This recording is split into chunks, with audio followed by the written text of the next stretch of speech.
What's up, family? Today I want to share with you the changes that are going to be happening in 2024 related to the SNAP Food Stamps program. As we have entered into the last month of the year, you need to be aware of how the program is changing as we continue to move forward. Now, these particular changes are a result from the 2024 cost of living adjustment, and they affect things like the monthly increase for recipients. Some of the other changes are related to income eligibility and changes to work requirements for the future. And don't forget about the $120 summer EBT benefits. But before we get started, make sure that you're subscribed to the channel, as well as hit the like button for the YouTube algorithm. Now let's go ahead and start with the video. Starting off, as I stated, we have about 4 major changes to the SNAP food stamp program, which is going to be starting and coming up in 2024. And I want to share those changes with you so that you are aware of those, as well as the increases that you could be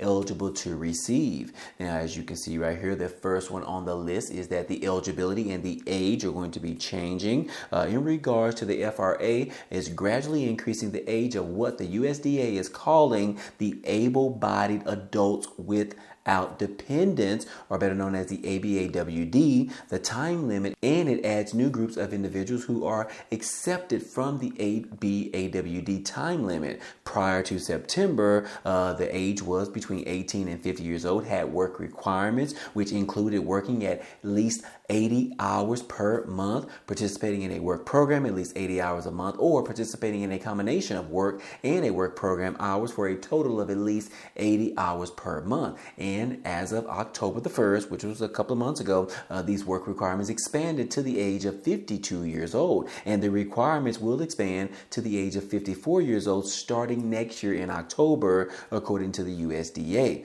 Also, there are some exemptions in regarding to those work requirements. We're going to be talking about that later on in the video, but just wanted to give you that right now. The second change that is going to be happening is the income eligibility. You are eligible for SNAP benefits if you do not exceed the following gross monthly income limits, which is around 130% of the federal poverty level.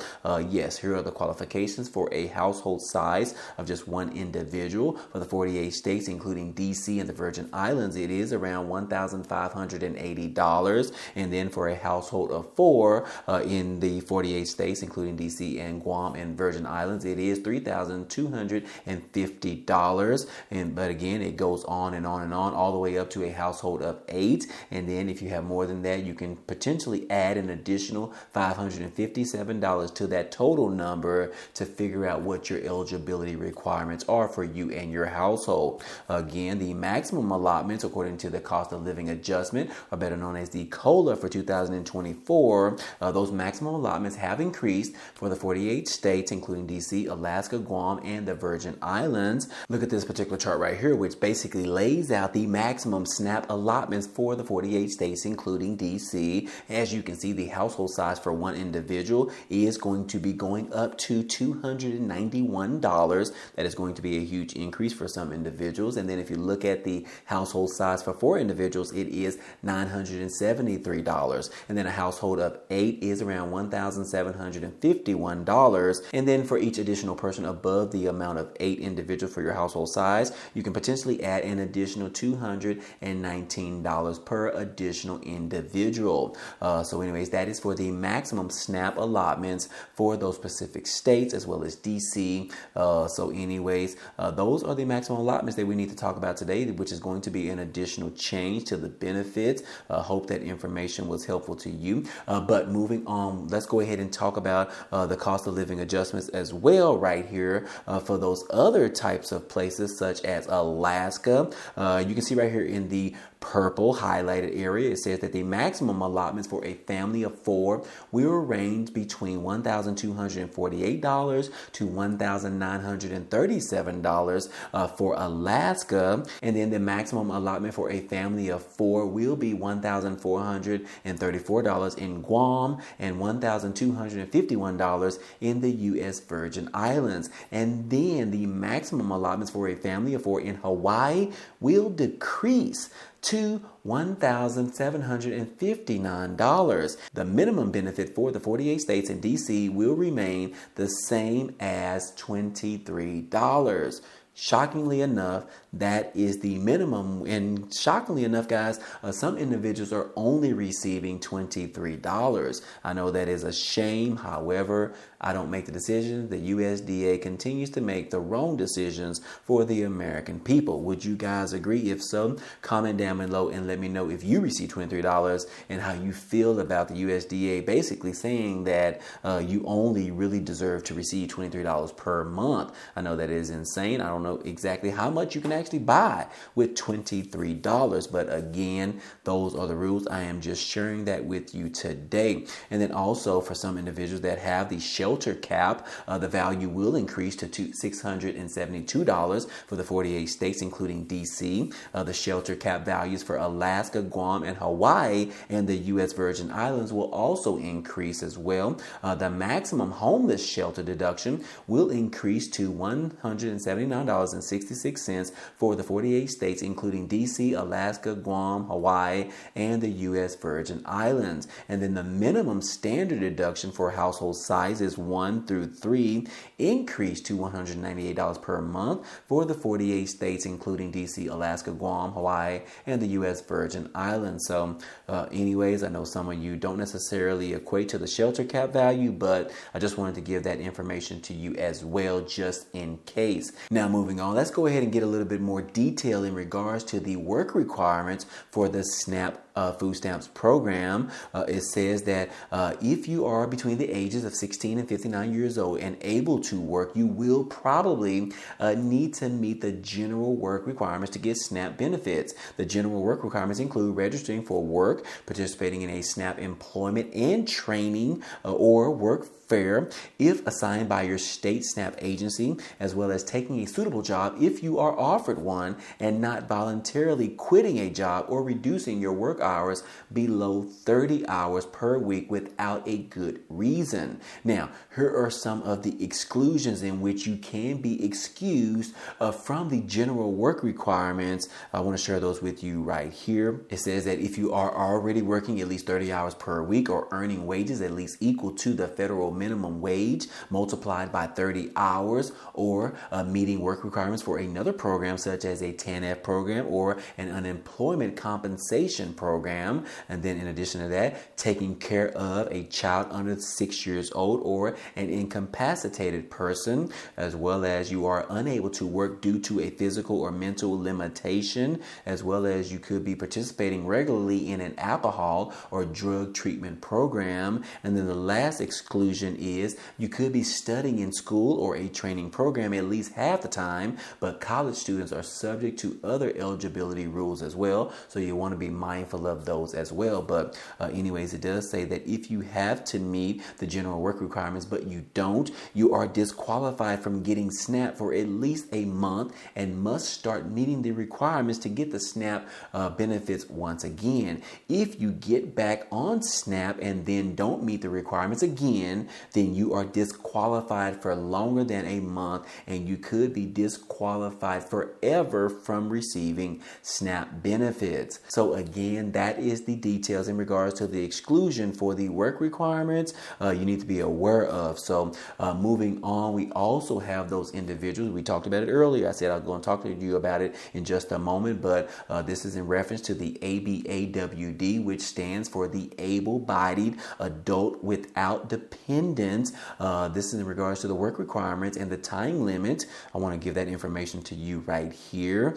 This is for those individuals that are between the ages of 18 and 50 years old that are able to work and don't have any dependents. You might need to meet both the general work requirements and an additional work requirement for the ABAWDs to get SNAP for more than 3 months in 3 years. Again, it says that you can meet the work requirement by doing any of one of these following things right here. Number one is work at least 80 hours a month. Work can be paid for or goods of services for something other than money money, unpaid or for a volunteer work.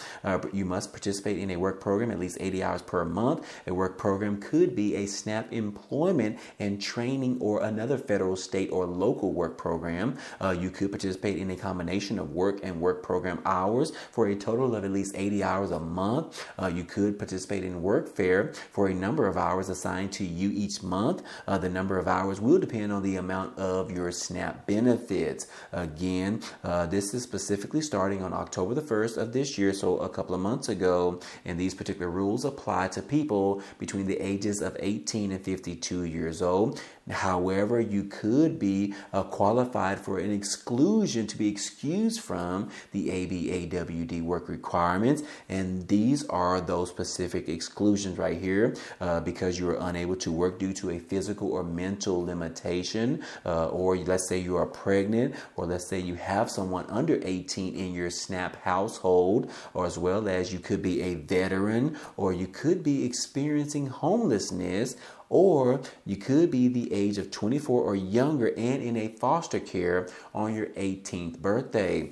Those are just some of the exclusions which could exclude you from having to abide by the ABAWD work requirements. So anyways, guys, hope that information was helpful to you. And then also, in addition to the ABAWD, there are also some waivers that you could actually apply for. You need to be mindful of that. It says right here that as required by the Fiscal Responsibility Act of 2023, FNS is providing available ABAWD waiver materials to the public to increase waiver transparency. Documents prior to the fiscal year of 2013 may only be available in part. The web page contains ABAWD waiver materials for the fiscal year between 1997 and 2024. You can find this on the USDA.gov's website. If you go there, click on SNAP and then click on the ABAWD and then click on waivers, you can find all of these specific waivers because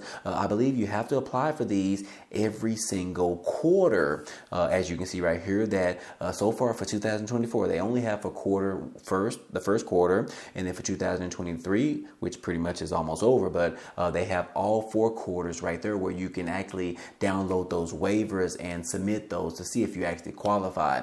So anyways, that information right there, guys, you definitely need to be aware of that. And then last but not least, we do need to go ahead and talk about the $120 summer EBT benefits, because a lot of you are going to be eligible for that, and states are continuously applying for those benefits. So that is definitely helpful as well. You definitely need to be mindful whether or not your state is actually submitted for that, so that you can figure out if you are eligible to receive those benefits coming this summertime, which is coming up very soon. A lot of states are going to be adding to the program, so that is definitely helpful. But again, they have changed the name of the program. Previously, it was considered the Summer Pandemic EBT program, but the name has officially changed to just the Summer EBT program. So you want to go ahead and research that information for your local state to find out how you can be eligible for receiving the $120 EBT benefits if your child was unable to receive the free school meals at school every single month, every single day.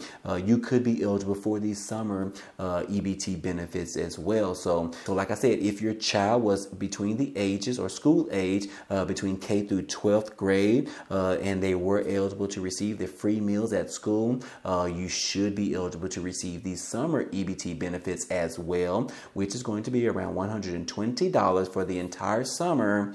But anyways, we'll obviously talk about that later on in the future, but make sure that you're subscribed to the channel so that you don't miss out on any future updates in regards to the EBT benefits or the SNAP food stamps program or any of those right there. So anyways, that's all I have for you today, and I hope all this information in this video was helpful to you today. Well, anyways, that's all we have for you today, but feel free to check out some of the items down below in the description. There are a couple of opportunities for you to earn some free money or some free cash, such as signing up for the Amazon Prime membership, where you can get 30 days for free, which is a great time right now as a lot of people are starting their Christmas shopping, and this is a great way to get all of your items from just your home delivered to your home by simply getting free shipping from Amazon.com. Also, don't forget about adding the Rakuten, in which they have a promotion right now where you're going to be receiving an additional $30 just for signing up and using it for the first time. And once you pair those two together, you're going to be receiving some free money back into your pocket, because as we all know, Rakuten is the #1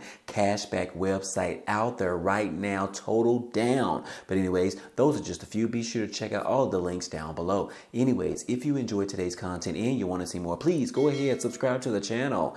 It's totally free. And if you like today's video, then go ahead and hit the like button for us. It really helps out this channel, as well as it tells YouTube to share this video with others. But anyways, I appreciate you guys stopping by and watching, and I hope to see you on the next video. Peace.